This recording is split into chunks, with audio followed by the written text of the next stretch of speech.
Hi, I'm Justin Boyd. And I'm Brittany Pacheco, and we are the Watchers in the Basement. Welcome to the Watchers in the Basement. We are here today to discuss the first two episodes of the fifth and final season of The Boys. Now, if you've been following the Watchers for as long as we've been on a podcast, which Brittany, by the way, we are starting our 8th year. Yay! Yesterday, so we've 7 years in the books, but we're starting year 8 today. Hooray for us. Yeah. I think it's apropos that The Boys is our first.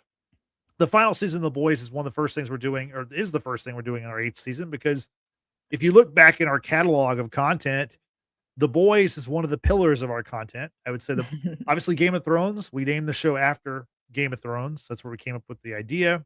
In its final season is when we, the Watchers in the Basement, started our season. So that's kind of cool. Yeah. Right. And then Marvel, obviously the Marvel Cinematic Universe is a big part of our coverage. And a first movie we ever talked about was Avengers Endgame, which was the end of the Infinity Saga.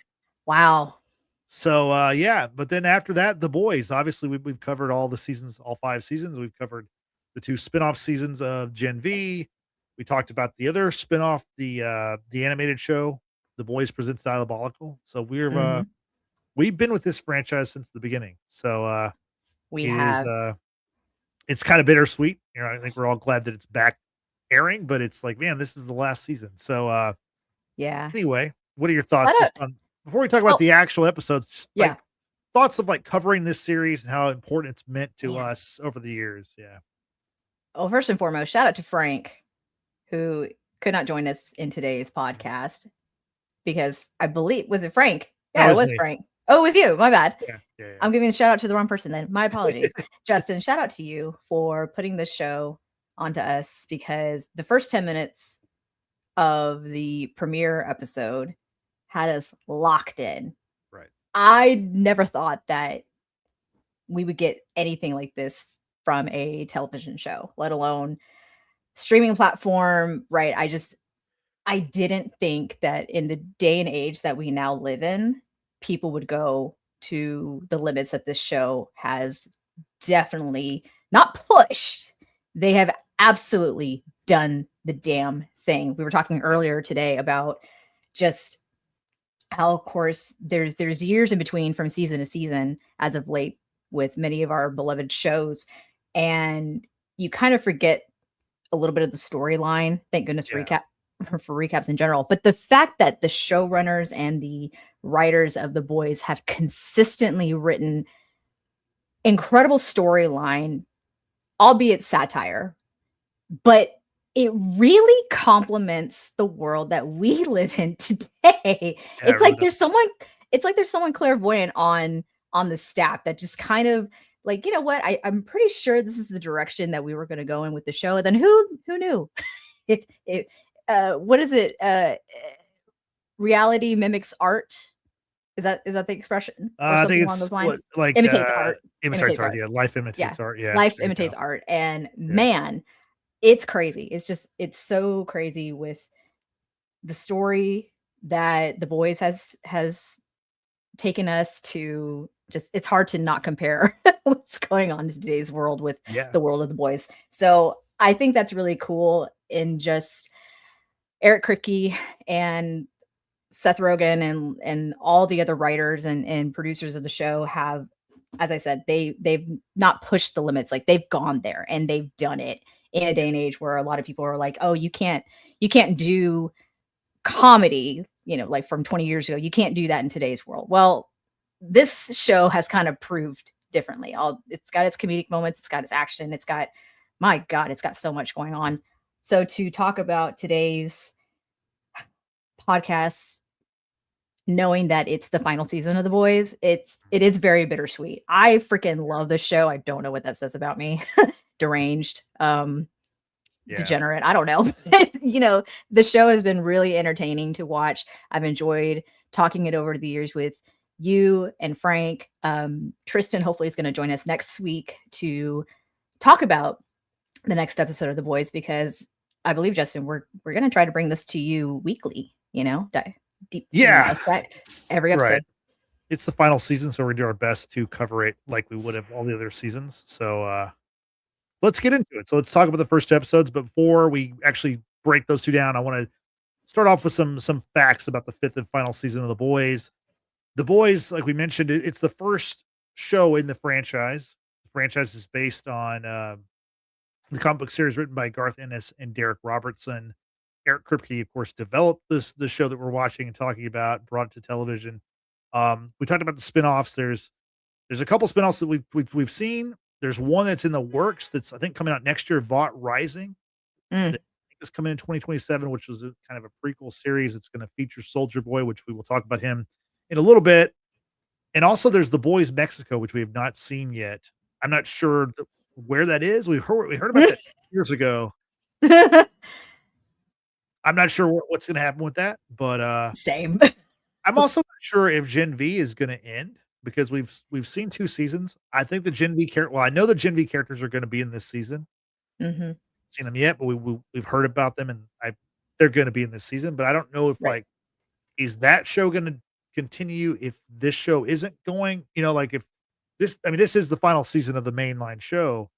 Yeah. I wonder if Gen V will continue. So anyway, we don't know about that right now. But once again, 8 episodes for season 5. The release date was April 8th on Amazon Prime Video. Prime dropped the first 2 episodes, which is a little bit different because in years past, every other season, they dropped the first 3. Mhm. So this is the first time they dropped the first 2. To me, I don't know why they just didn't drop 1 and just make it, make it 2 months worth of content instead of dumping. I mean, like, I get their plan, like the first season, like when it's a new thing and no one knows much about this, like satirical, like superhero series. But like after Mhm. the first season, to me, like you don't need to drop 3 at once. I mean, never see Game of Thrones drop 3 episodes or, House of the Dragon or Night of the Seven Kingdoms. Like they don't do that. Like That's true. they give you 1 episode a week. I think that obviously works better for what we do, but also just as a viewer. I mean, yeah, if you want to binge it after it's over, go for it. If you want to watch 8 episodes one day, have at it. But like to me, for when this stuff comes out, to like give it the proper respect and like proper like like time to kind of digest things, Mhm. a week is the best way to go for these kind of shows. But anyway, we're talking about 2 episodes today. The rest of the 6 episodes will be weekly, with the finale coming on May 20th. And then let me get to the cast here. It's Karl Urban, Jack Quaid, Antony Starr, Erin Moriarty, Jessie T. Usher, Laz Alonso, Chace Crawford, Tomer Capone, Karen Fukuhara, Nathan Mitchell, Colby Minifie, Cameron Crovetti, Susan Heyward, Valorie Curry, Jeffrey Dean Morgan, Jensen Ackles, and David Diggs. That's a lot. That's a lot. It's a big cast. That's a big guess. And there's only For one sure. new name in that cast this season. We'll get to that character maybe a little later. But so Brittany, overall, the first 2 episodes, what did you think about how the season started?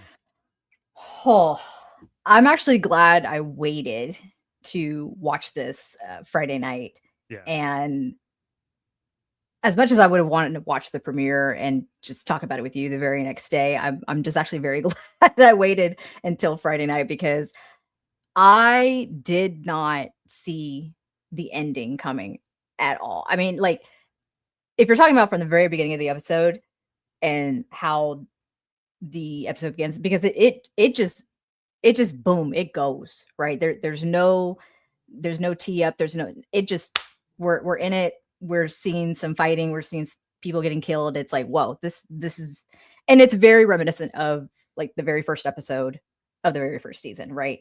Within the first 10 minutes, someone dies. And if you would have told me the character that dies at the very end of this episode, I wouldn't have seen it coming. No pun intended.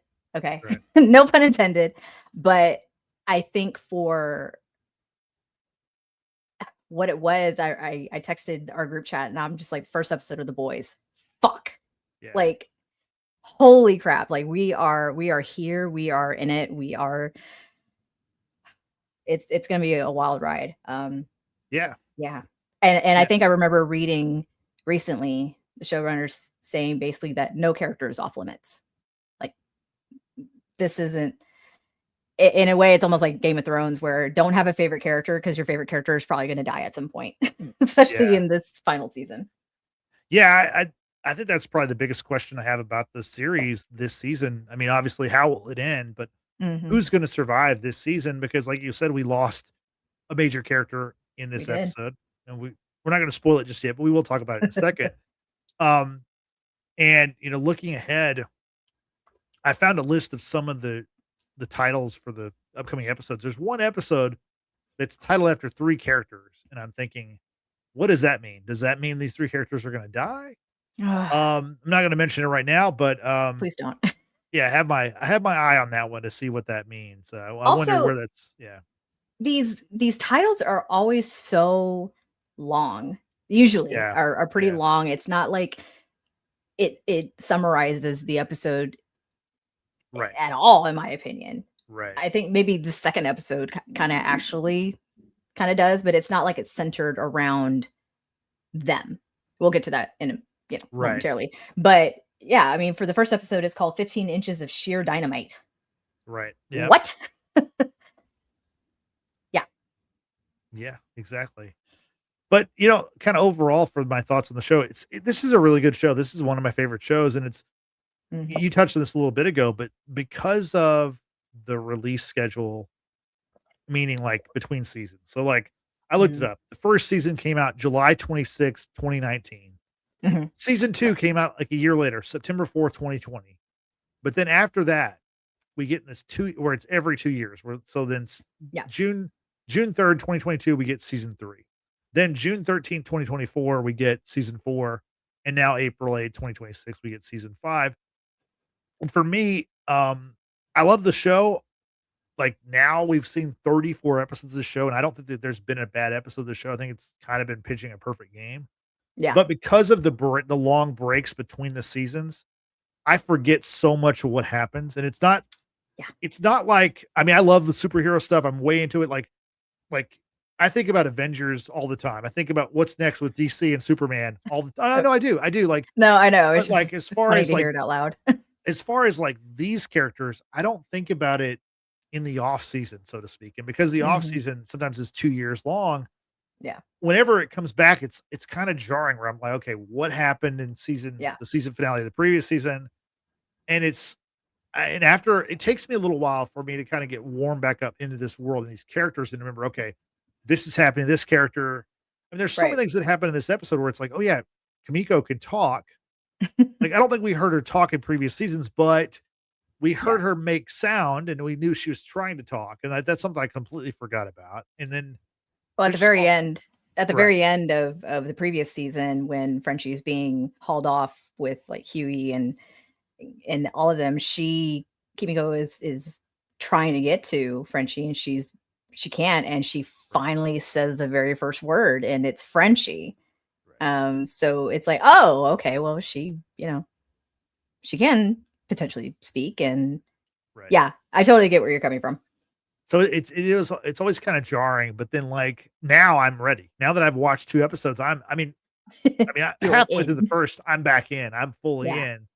It's just, because like before we do this podcast, I do watch the episode multiple times, but I don't rewatch the season before the next season starts. So I'm always kind of coming in cold to this series, so to speak. Mhm. So, um, but And yeah, love it. I not love it.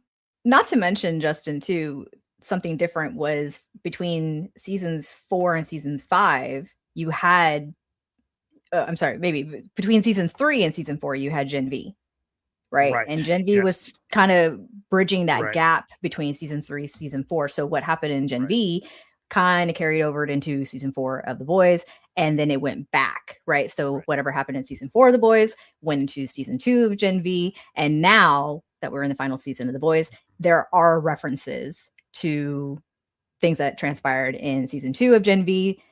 For example, Thomas Godolkin, who Yep. is, you know, the university's named after him. There's a reference with him and Sister Sage. Like, if you didn't watch Gen V, you're not going to pick up everything that's happening Right. in The Boys. So Yeah. that's something also to consider as well. Yeah, no, that's a great point because like I was saying, like now we've watched 34 episodes of this show and that's not a lot. But then you think about, well, if you think about all the spinoff stuff and the bridging and everything, there has been a lot of content in this world. Yes. It's just not the same level of the boys mainline series. So that's what I was talking about. But yeah, no, I love the show. Let's get into the first episode. As you said, it's 15 inches of sheer dynamite. We find out that Homelander is more powerful than ever.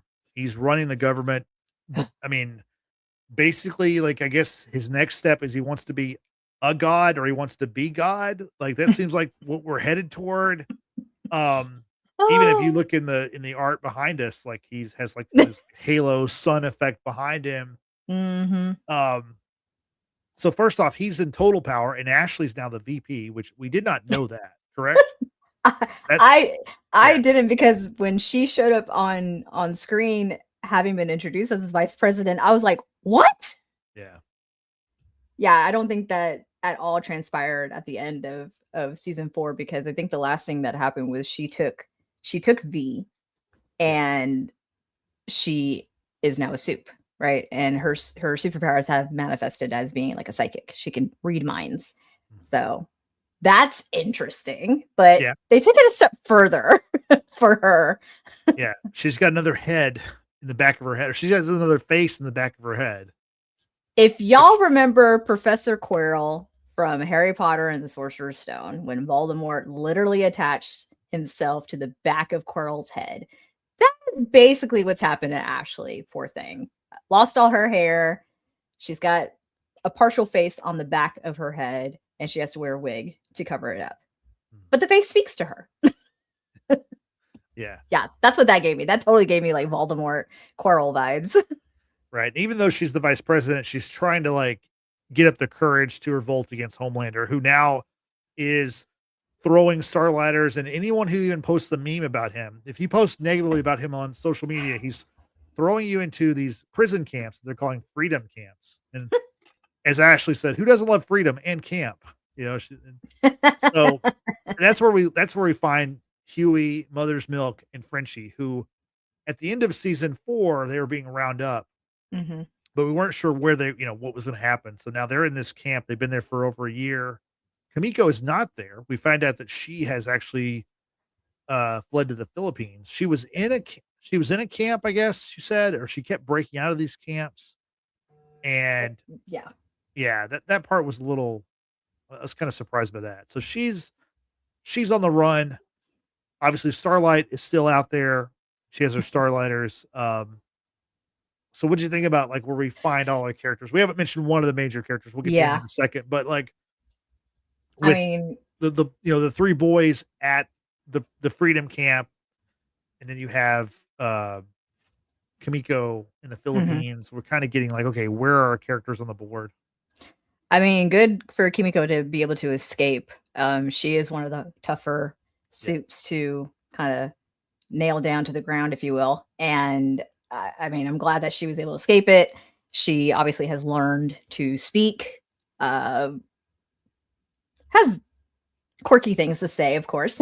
But for the guys, for the boys, Huey, MM, and Frenchie, I mean, Frenchie's doing his thing. Obviously, he's continuing passing along drugs within the camp.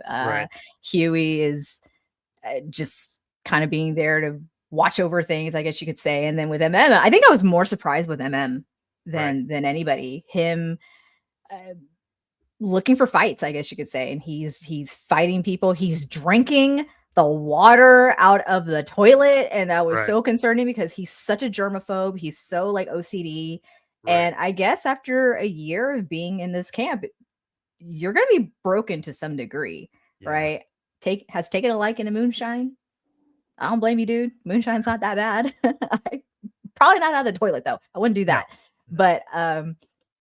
But MM having, no pun intended, having beef with Love Sausage still, who is at the camp and using his schlong to beat the shit out of inmates, if you will. I was like, oh God, like we're gonna go there. We're gonna do this. We're gonna go there. But I can't believe that it's been like a year, right? Right. That all this has transpired.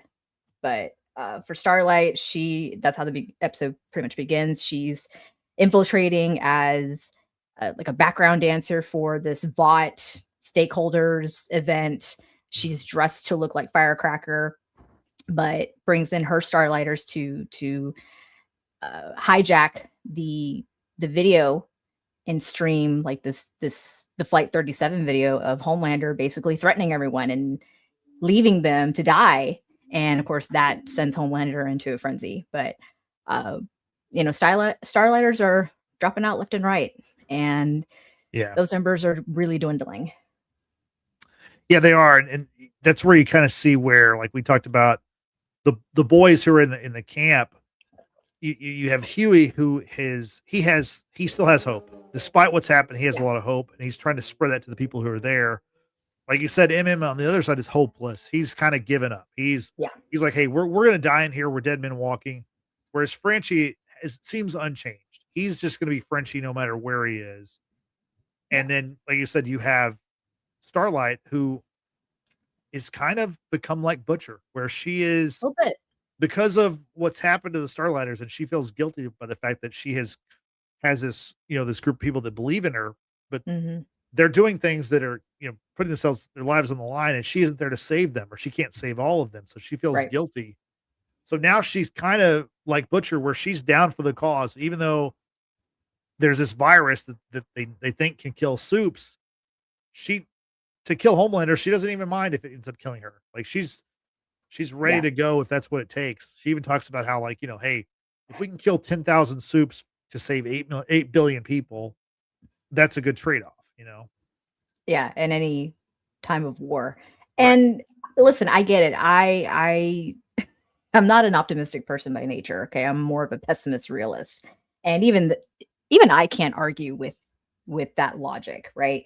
But it's also very sad to hear her say that, because when you look at her character arc evolution from being invited to join the Seven, someone who really believed that she was going to make a difference in the world by being part of the Seven, and seeing what Vought was actually like, how the other members of the Seven were, and seeing just the corruption of it all. Yeah, it starts kind of eating away at you. And so for her, like another character that we'll talk about later, who actually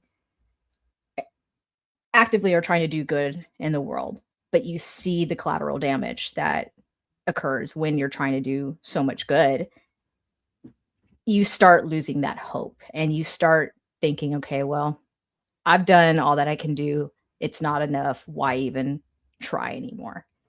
And it's truly heartbreaking, because this is someone who actually once truly believed in the cause and is seeing not much good come from it. Exactly. Yeah, tough time for our group. Then you have Butcher, who I guess he went to London and killed his dad. They don't really show it, but I mean, he's there to, like, basically kind of I mean, he knows his time is it's short. His time is limited, so he goes and meets up with his dad, who, of course, his dad was terrible to his brother. That we saw that season, and a Butcher. Yeah. So season 3, I think, or season 2, I can't remember exactly what season that was, but it wasn't 4, I don't think. It was not 4, I don't think. Yeah, that was pretty tough, because we learned that Butcher's father is also dying from cancer, just very much like Butcher, who has a tumor as a result of taking Compound V. And, Butcher at this point is just playing with his food. He wants to relish in it, and instead of making it like a quick death like he did with Victoria Newman, in a way, he really wanted to save her in that moment of just taking his dad's life. Right. And I'm like, damn, like, Butcher ain't coming back. I mean, Butcher was already not demented, I would say, but Butcher was already gone to a degree because of, what he believed had happened to Becca and everything. And he really has nothing to lose at this point, because as bleak as it is, I do say this often, we don't make it out of this life alive anyway. And for him, he's just all in. Like, he's it's inevitable. He's dying because he has a tumor. He's also soup now. The virus is going to kill him. Why not just be diabolical, wreak havoc, and go out with a bang? Right. And so he recruits Kimiko. He finds her in the Philippines, and then he brings her back to the States, because his plan is they have to break out Huey, MM, and Frenchie from the camp, because they've heard word that in 36 hours those three are going to be executed. Yep. Of course, Butcher knows it's a trap by Homelander. Doesn't care. He's ready. Wants to formulate a plan with Starlight and Kimiko to save the boys, but mostly to save Frenchie, because he needs Frenchie's help to further test and develop the virus. Who, by the way, he also has Samir, who is what's her name's Victoria Newman. Victoria Newman's lover, baby daddy, husband. He's also still working with Butcher, working on the virus in the background. So a lot going on with Butcher there. But this is also where we find out about Kimiko, where she starts talking, and she says that she learned how to talk from a lot of speech therapy, a lot of therapy, and a lot of TikTok. So yeah, which I still refuse to get on. I'm fine. But I do think it's great that we finally get to hear Karen Fukuhara. I mean, obviously she's been awesome. As a muted character, but I think it's nice to hear her in this final season, because she brings a lot of comedy. I mean, part of it also is the fact that she's this mutant kind of character who can be ripped apart, can like regrow her body. Yeah. But now she can finally talk, and it's funny to hear her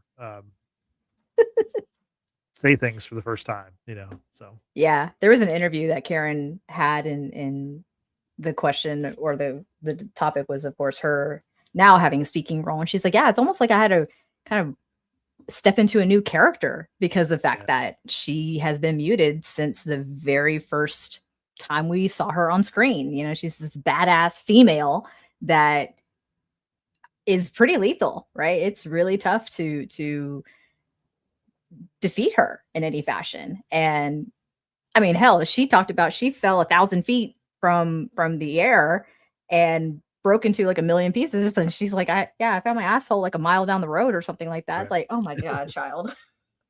Like, really? Really? But yeah, hearing her and hearing the phrases that she says that are just very off color and just so wrong in general, it is funny.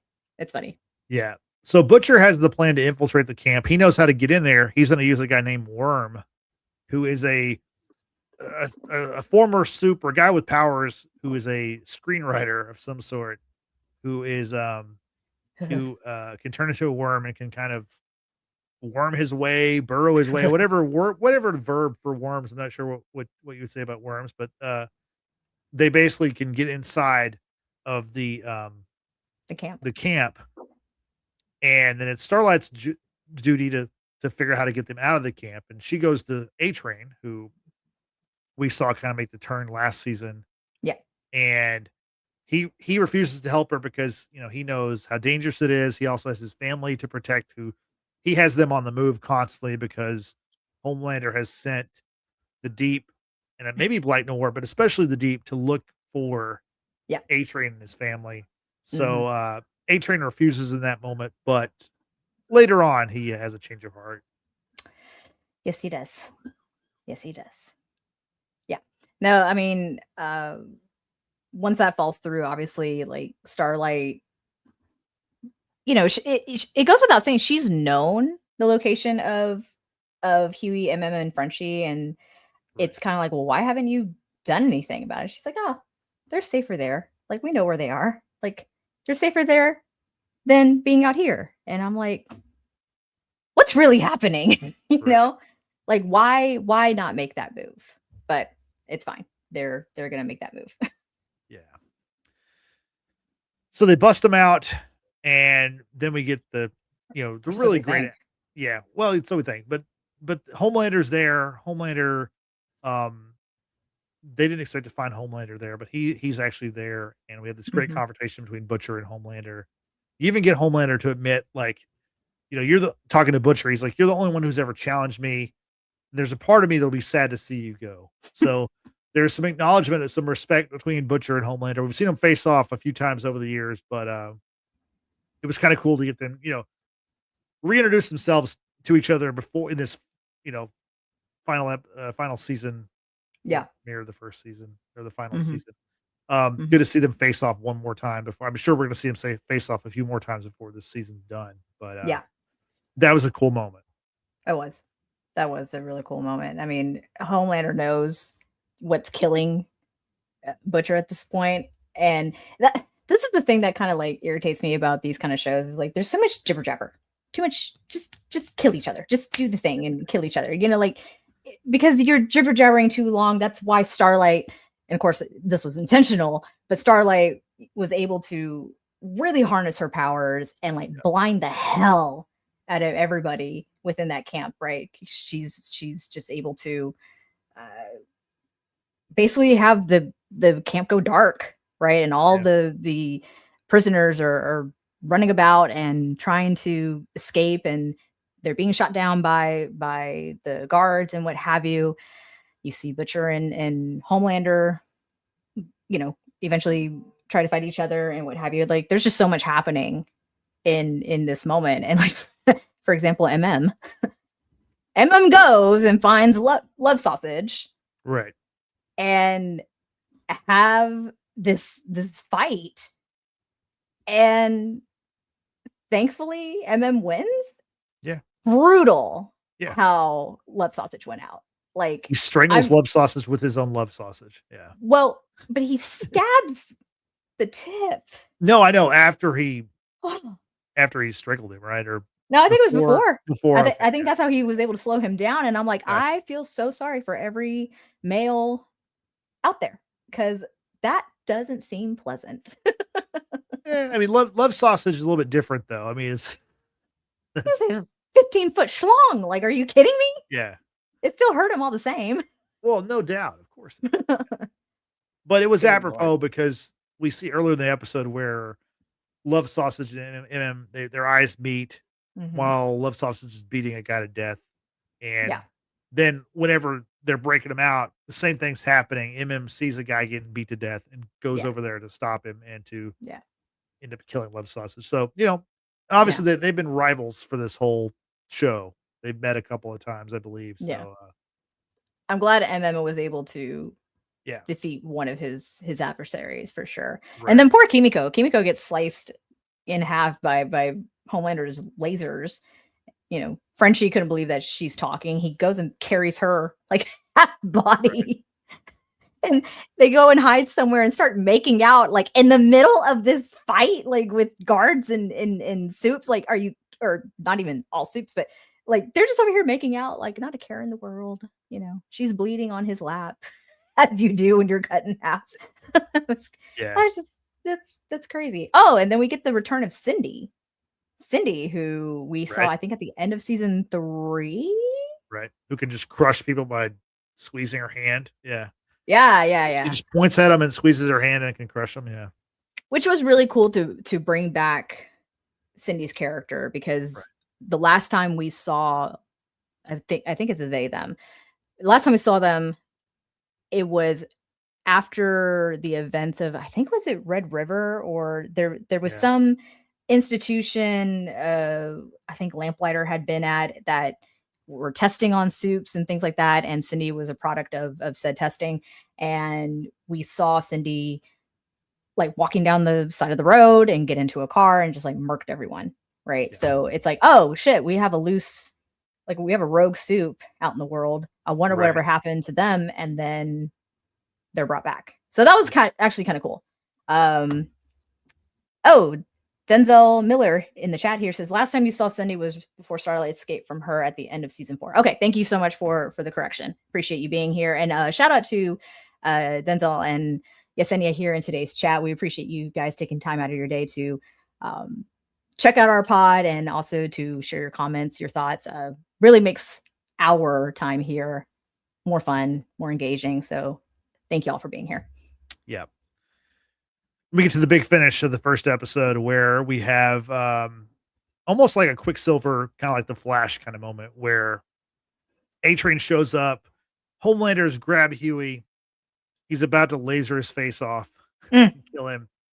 And just as the beams are coming out, we see A-Train, do the slow motion, super speed thing. Yep. I think Quicksilver probably has the best scene. You know what? I couldn't agree more. Honestly, I couldn't Days of agree Future more. Past. They think Days of Future Past probably the best one. But I mean, sure. the Flash had several cool ones also in not only the Flash movie, but also in Zack Snyder's Justice League. There's a pretty cool slow motion save scene. Anyway, no, it made me laugh. I was like, oh, they're doing the Quicksilver thing. Yeah. So that was neat. That was neat to see. Yeah. So A-Train saves Huey, which again, we talked about how the first episode of the series, A-Train ends up running through Huey's girlfriend. That's like the first 5-10 minutes of the show. Then what would end up being the last 10 minutes of his time on screen, he saves Huey. Then what I think is the best MM. And MM, yep. In the best scene of the episode, we see Homelander chasing him through the forest or through the woods. And it's just a really cool scene. It's really terrifying because you have these two superpowered, super fast characters, going at lightning speed.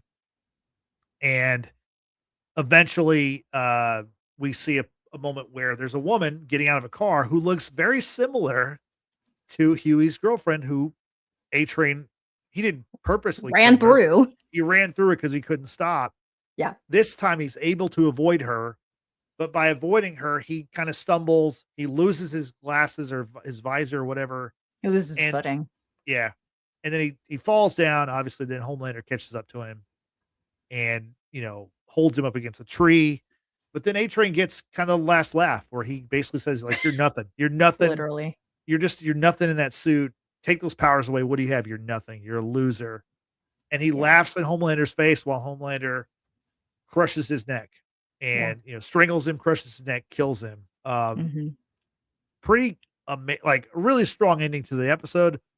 Really strong ending to this character. Cause to me, A-Train, besides Homelander, he was kind of the soup that we saw use his powers the most throughout these 5 seasons. And also because his powers are so cool because of the super speed, it's something that's very made for a super powered kind of show. Cause it's something that is different than someone who's just strong or whatever. So, what'd you think about A-Train meeting his end? I think it was well done. I truly do think that just because the parallels that we saw with season 1, episode 1 to the final season, first episode of the final season. And we have slowly seen A-Train change. Excuse me, I'm about to sneeze. I'm back. That was my superpower right there. I usually sneeze in 3s. That was 1. So bravo to me.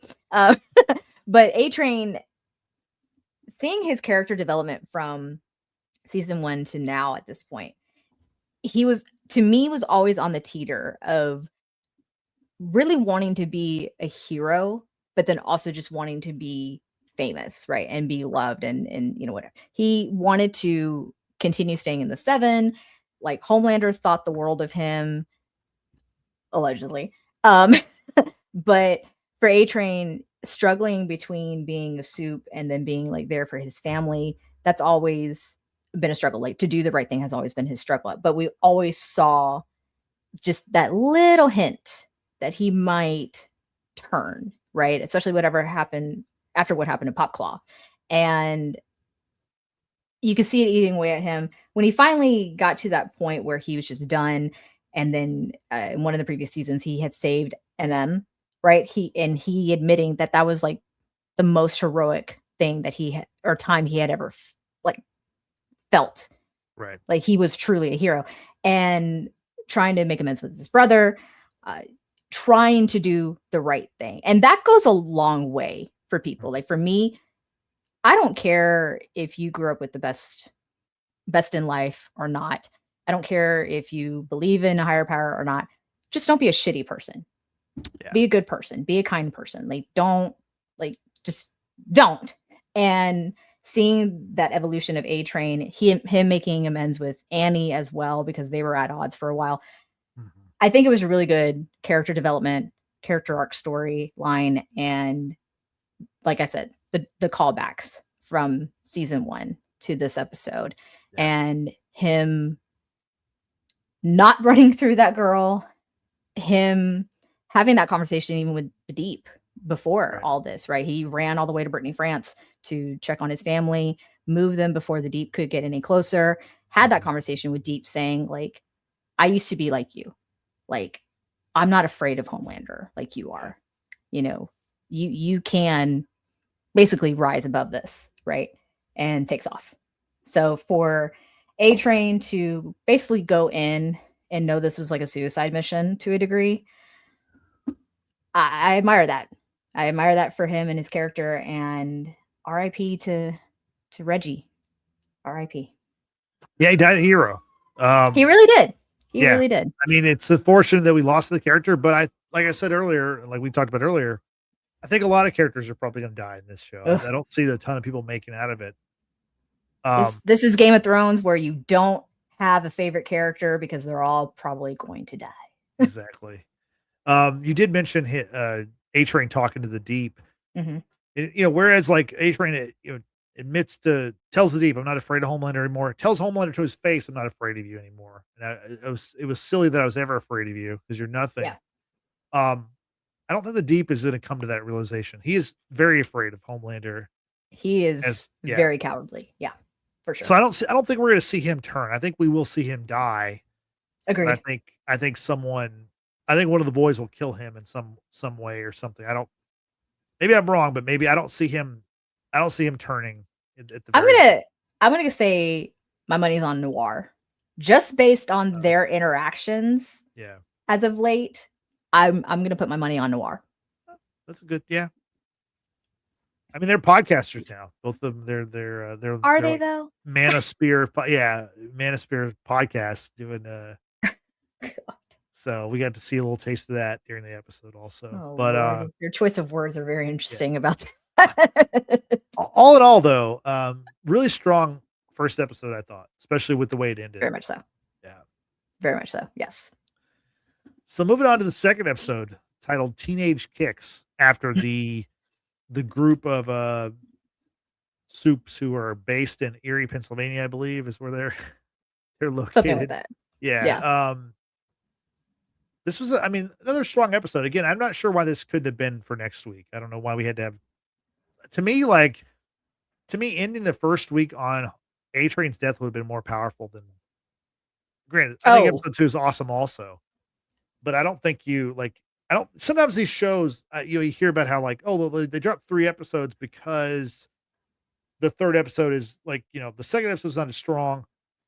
The third is better. They introduce a character that people want to see or whatever. There's justification like this, even with Daredevil recently, which I haven't even watched, but I know you have. Yeah, I have. Like they dropped the first one by itself. Then 2 and 3 were together. I assume that was for a reason. And then yes, I would say. Yeah. Yes. So anyway, again, I'm a proponent of weekly, just one every week. But yeah.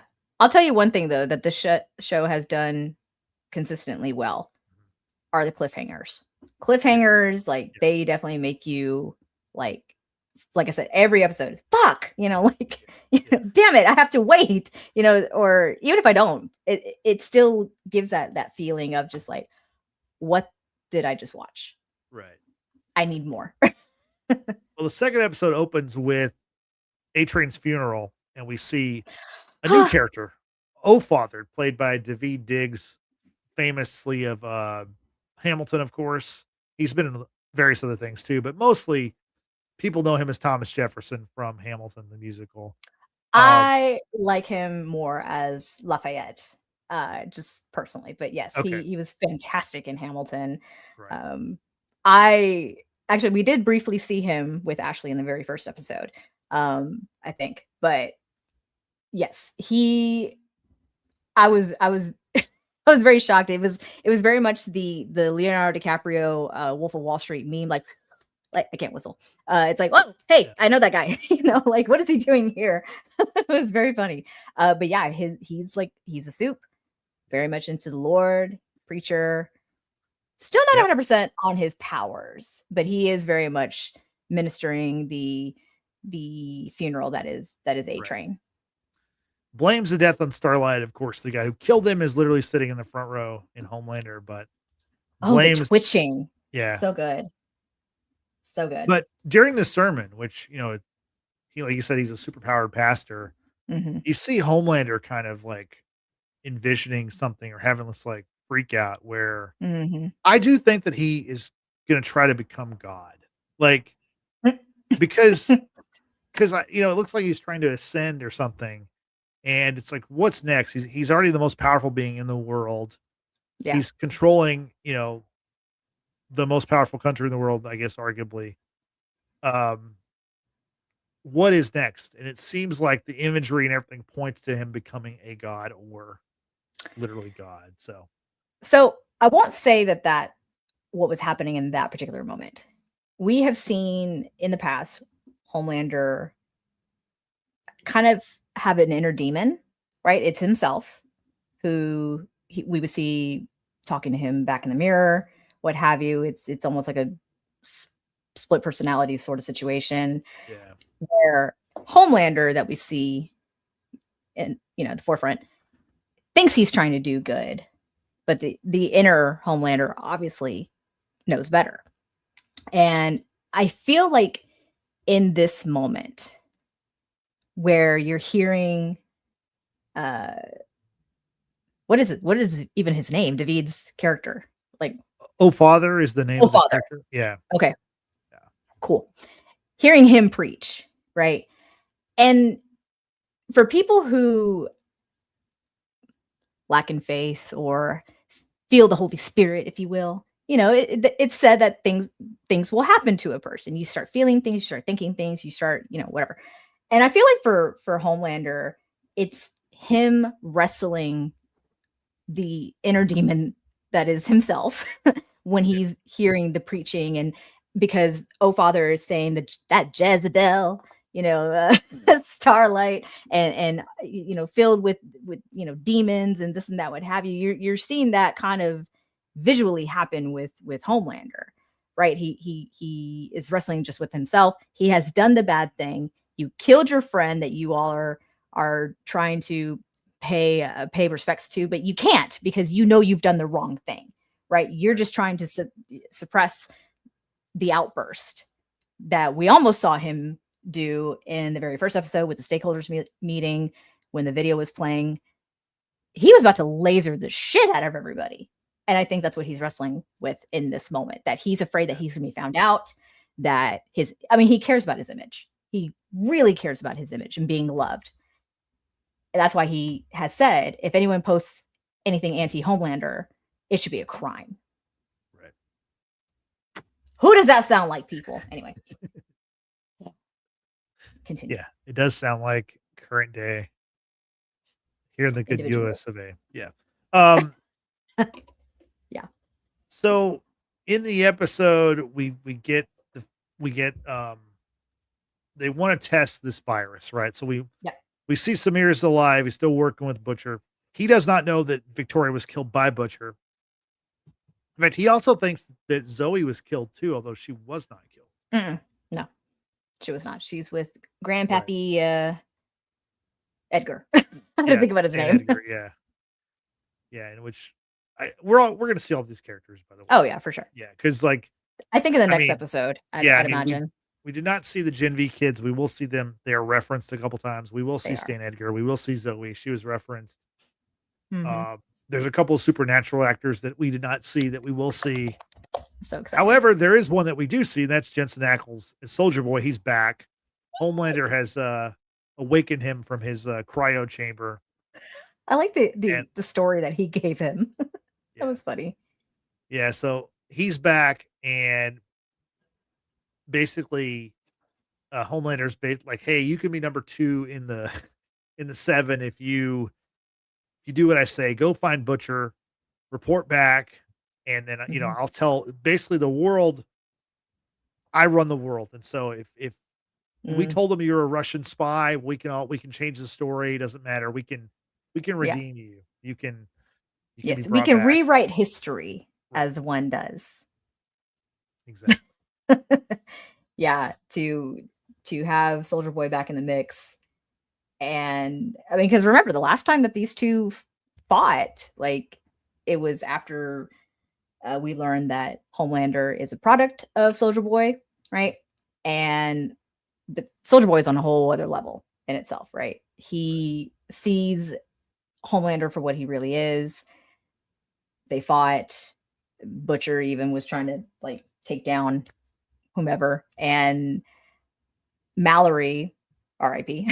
Mallory was able to acquire Soldier Boy, put him back in what do you call it? Cryogenics, Cryostasis, or I mean, cryostasis, whatever. yeah, They put his ass back to sleep in the freezer, and it was eventually discovered that the of course CIA had him. He was in like a black hole or whatever. Homelander has apparently kept him as a popsicle in his room in the tower, and has contemplated waking up good old daddy. And so now that he's awake, he's here. He's going to be searching for Butcher and company, but not before Homelander shows his strength and how serious he is about making things happen. And that was just by humiliating the president of the United States and Ashley, if you will, yeah, by having the president make Soldier Boy a Manhattan, as right. well as Homelander one, which I have to give a shout out to this this show's president for saying, absolutely, sir, whatever you want. Would you like a glass of milk? And the change on Yeah, Homelander's face was so good. It yeah, was so good. yeah. He's like, Because he's no. trying to look cool in front of Dad, and that's Yeah. also part of it. Like he brought him back. He brought Yeah. Homelander brought Soldier Boy back, not just because he wants to use the superpowered character, but also because he wants his father's love. He wants his acceptance. Like He needs reassurance. Homelander's looking to be loved. Like that's the thing about him. Yeah. He really, he cares about what people think about it. Such a Like narcissistic yeah, trait. Yeah, definitely, for definitely sure. is. But one of the main storylines of the episode is the fact that the boys and Butcher, they want to test out the virus, and they Hmm. determine that there's this character Rockhard, who I guess was supposed to be like the thing, maybe from the Fantastic Four. I'd Maybe imagine he's like so. a parody of that. Anyway, Yeah. he is supposed to be like, almost as strong as Homelander, but he's kind of off the reservation, and they know like, hey, we can test in this guy because no one cares if he dies. They're not going to come looking for him. Hmm. And this guy is with this teenage kicks group, and so they go to find this guy, this rock hard guy, and he's like this giant blob, and you Hmm. can tell he hasn't moved in years. He's just this massive, like rock, like mini mountain guy Yeah. in It's this basically home. Stephen Hawking Yeah, in rock form. He has to right, use a computer to speak. And I mean, yeah, it's brilliant to try and test it on him, but right, because he's so enormous and so strong, he's basically a mountain volcano, you know, thing right. that it kind of backfires on the boys because also again too much jibber jabber. Like stop jibber jabbering and just do the damn thing because by talking about what they're going to do in front of this massive rock, the dude holds his breath, right? If the virus is airborne, you know, or injected or whatever, like Right. guy's going to hold his breath. And so everyone starts panicking, freaking out what to do, like trying to drill a hole and this and that, and then he ends up blowing blowing one uh lava, I guess. Yeah, lava Yep, yep. out of his thing. And that was a little terrifying. I'm not gonna lie. I'm like, well, that was actually really creative. I would have I would have never put two and two together like that, Yeah, right? But the idea that him watching volcanoes erupt is equivalent to porn for yeah, him it's like was just like, oh my god, yeah, they said it was mountain pornography. Yeah, mountain pornography. that It's so that was funny. pretty funny, But yeah, again, jibber jabber. Quit jibber jabbering and just do the thing. yeah, yeah, like I said, because Rockhard is so big, they can't move him, so they have to, Mhm. instead of taking him back to their lab, they have to kind of, Pivot. make a makeshift lab there and Mhm. kill him there. And MM finds this other member of Teenage Kicks named Countess Crow, and What a weak superpower. Like, I'm well, she sorry. can control crows, I guess that's I her mean, thing. they're smart, don't get me wrong, like, Yeah, they're incredibly intelligent on their own, but, like, yeah, also kinda weak. yeah. So she lives in the house with She Lion and Jet Streak is the other guy. They make up, I guess, the Fantastic Four of this world. I don't know. Like it seems weird because I mean, they're all young, and Mhm. then Rockhard doesn't. I mean, obviously, who can tell how old he is, but it kind of Yeah. seems like he's like an older character Yeah. um, compared to the rest of the Teenage Kicks. So Yeah. Yeah, that's fair. anyway, the we see Soldier Boy look for he encounters Butcher and Huey and Kimiko. Mhm. They're driving along. They've got the virus. It's very you don't want to drop it because it can kill everybody. Not only could it kill soups, but it could kill humans. They're not sure about that. It might erase everyone. Mhm. And all of a sudden, you see Soldier Boy's shield go flying through the windshield, Mhm. and we get a face off between Butcher and Soldier Boy, which I thought one of the highlights of the episode, Mhm. where he talked about how uh, Butcher had to use the same pseudonym his they did back in season 3, where it was Yeah. Don T. Be a cunt. He said, Mhm. thought that was pretty funny. And then Oh, that's pretty good. Soldier Boy shoots Butcher, who's obviously now a soup, and Soldier Boy's like, "Oh, you're one of us now." And Butcher says, "Well, if you can't beat him, join him, then fucking beat him." So I Yeah. did enjoy that. That was a good moment. Yeah, that was funny. We get the fight. They end up leading Soldier Boy into the Teenage Kicks home where he is trapped. They use the virus on him. Mhm. It seems like he dies because it definitely kills Rockhard. It definitely kills Jetstreak. Yep. Did she lie and she escape that thing? I don't think she was a part of that. Kimiko fought her in the driveway, Right. and it looked like she took her down there, but I believe she would have survived. She definitely was not in the house Right. when the virus was released, and even before all that, MM went looking through the house and found Countess Crow, right?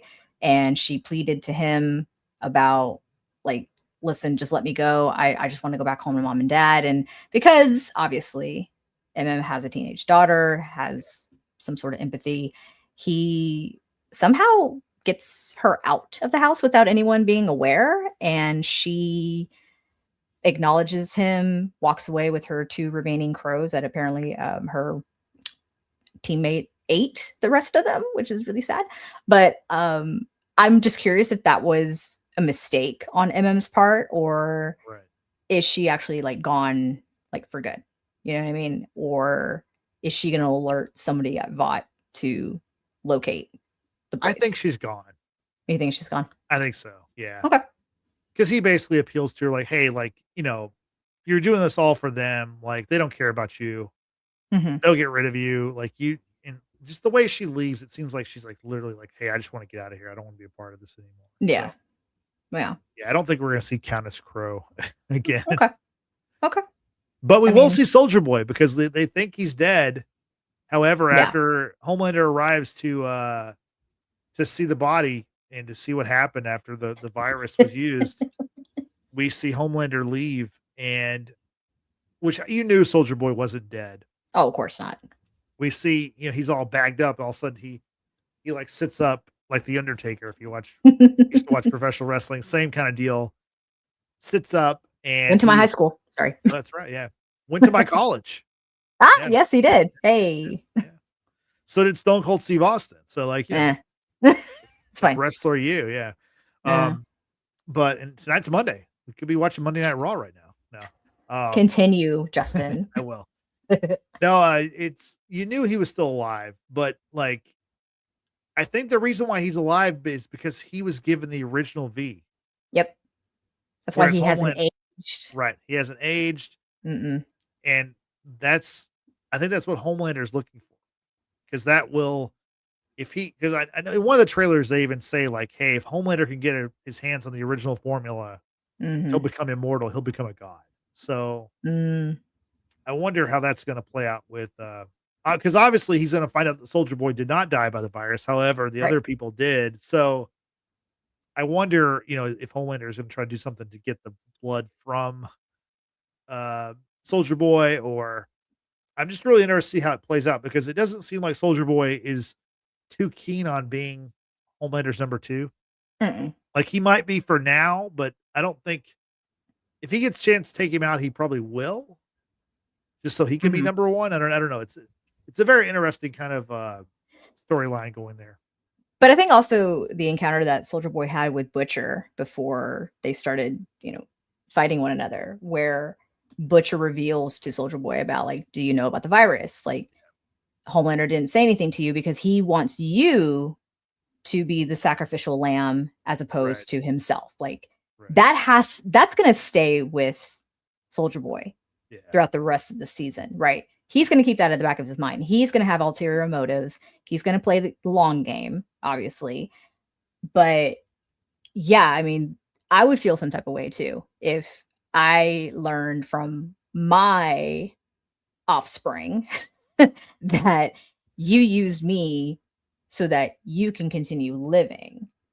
And this is a very Lord Farquaad from Shrek moment. It's like, it's a sacrifice I am willing to make. It's insane. But yeah, sorry.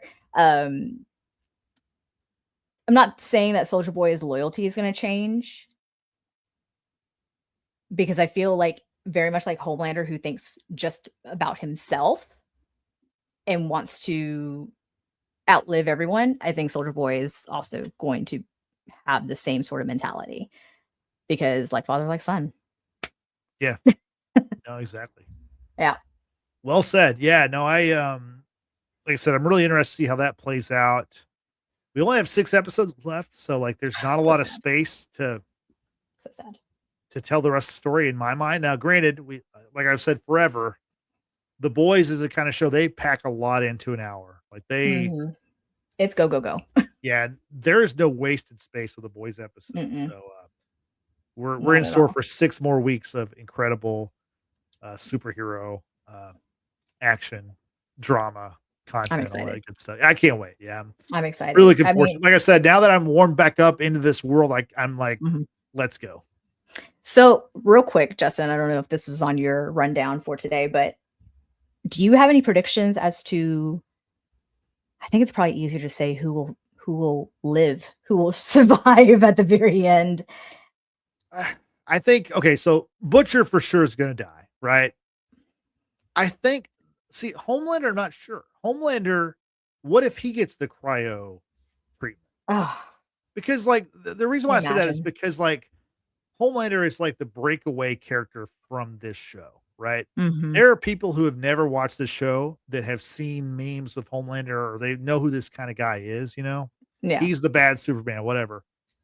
Like, do you want to kill that character and like potentially kill off the chance of a return series or whatever? I don't know. Maybe he has to die just because like I otherwise think like he has to die. he probably has to die. Now, I think the one character who I think is going to make it's Huey. I think Huey survives. Just Huey? I mean, maybe Huey and Starlight. I mean, I Hmm. hope all the boys survive, but I don't. I do think Huey survives, Okay. and I might be totally wrong, but that's the one I feel the strongest about. What about you? Who's like the one character you think for sure will make it through? That's the thing. I don't think anyone's gonna make it through. Someone's got to survive, right? Not necessarily. No, no, because it could be. You know how they keep talking about the Dawn of the Seven as a Uh-huh. movie throughout this whole series? I mean, Yeah, in order to have a dawn, you have to have like nightfall, or you have to have dusk or whatever. I don't know, but like the sun's gonna set right. on a lot of these soups that were part of Vought, part of the Seven, and it's like if Gen V is going to continue, which I do think it's going to at least go into a third season. Where it goes from there, I couldn't tell you. But if it's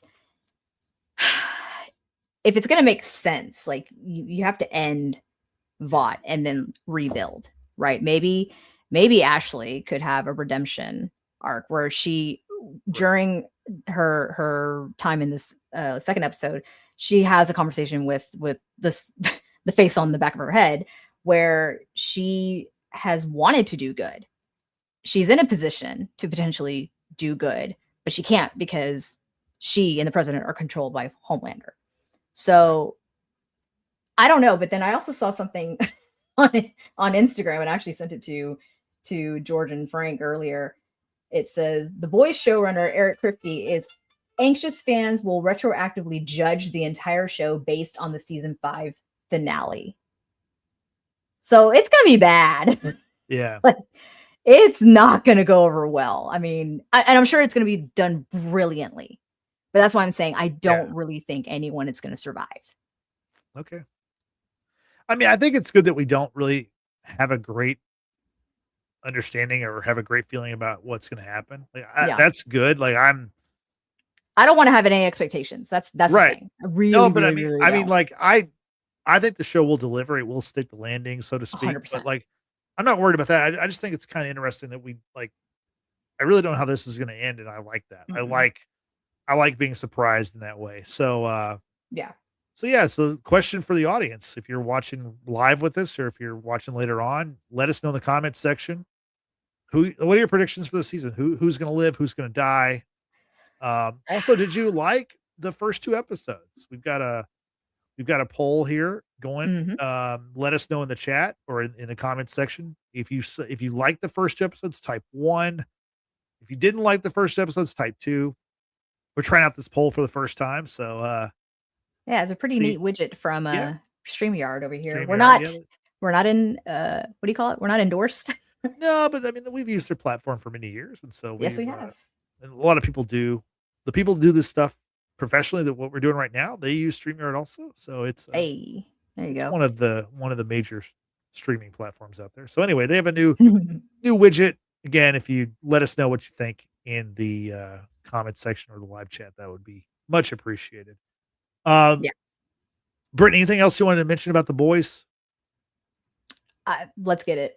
That's all I know. Let's get it. I mean, for the next 6 weeks, man, it's gonna be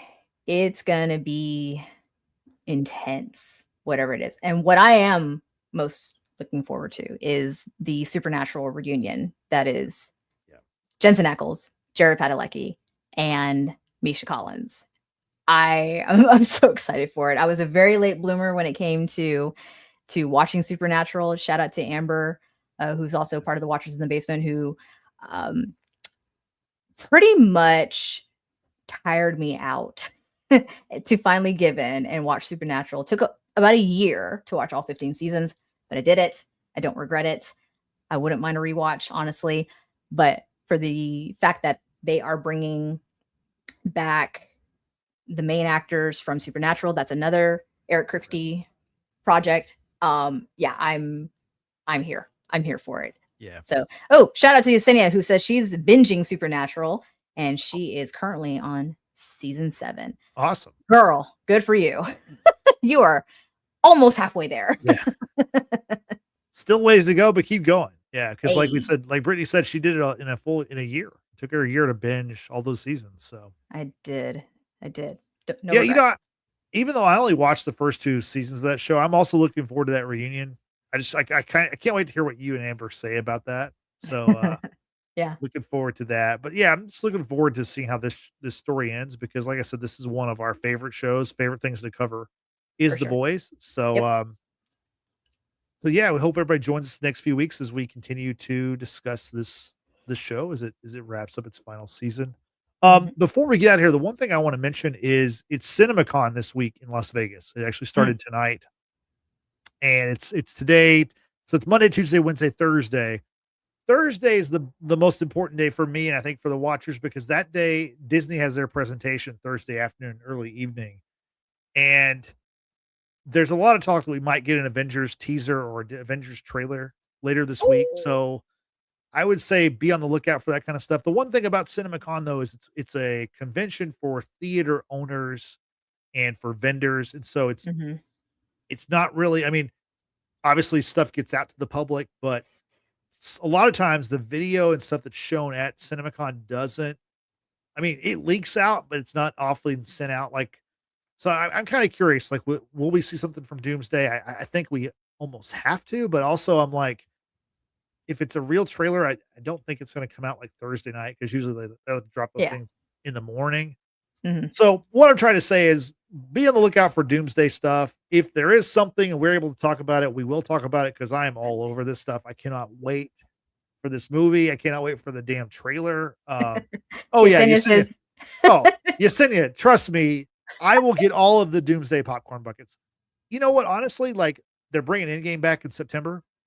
Oh If there are god. Endgame popcorn buckets, guess who's going to buy them? This guy right here. I will Guess who's buy getting all the of gauntlet? them. Sorry for It's okay. Um, so yeah, I'm really excited about Doomsday as you're probably aware, and I think a lot of people are. So there might be some Doomsday news this week. There's going to be some other stuff that drops this week through CinemaCon. So just find your favorite reporter on social media and follow them, follow their outlet, and hey, if we get a chance to talk about the stuff, we will. I'm not sure. I'm not going to guarantee anything because I'm not sure what we're going to see, but I'm excited about it. I'm excited to find out whatever kind of information, whether maybe Robert Downey Jr. comes out is a part of the presentation. I don't Oh know, wow. but I'm looking forward to seeing what's new. So Mhm. so that's that. Brittany, anything else you want to mention before we get out of here? Nope, other than our usual spiel of inviting everyone to Yeah. check back with us next time we go live. And let me just rewind. Hello. Let's do this. If you're new here, hi. We're the Watchers in the Basement. Appreciate Yes. you being here. Please consider subscribing by hitting that button down below and also hitting the like button and hitting that notification bell. That way you know the next time we go live, which will most likely be next week. We do have Right. a lot of content coming your way, not just with the boys, but eventually with Daredevil, eventually with the Testaments, most likely, because I've watched the first 3 episodes and oh my God, I need to talk about this freaking Yeah. show. Yeah, we've got a lot going on coming up in May. We're going to hopefully do 2 movie anniversary reviews of Thor and Captain America Civil War. Yeah. And I'm pretty sure I'm forgetting some other things, but the point is you need to subscribe and you need to turn on that notification bell. That way you can join us in the live chat, much like Yesenia and Denzel. And also shout out to King B. Johnson, who are all in today's chat. Appreciate y'all being here. As Yep. always, if you're not in the live chat, leave a comment down below. That way you know, or we know that you're here. We like to say hi, leave a comment. It's great. Take the time to check out all of our social media platforms. You can find all the links in the description box down below. And also check out our audio podcasts available to you on Apple Podcasts, Spotify, and other audio podcast platforms. Be sure to give us a follow and give us a 5-star rating. Thank you, Brittany. I appreciate it. So for Brittany, I am Justin saying thanks for watching. Thanks for listening. We will see you next time. Have a good night. Bye-bye. Go drink your milk.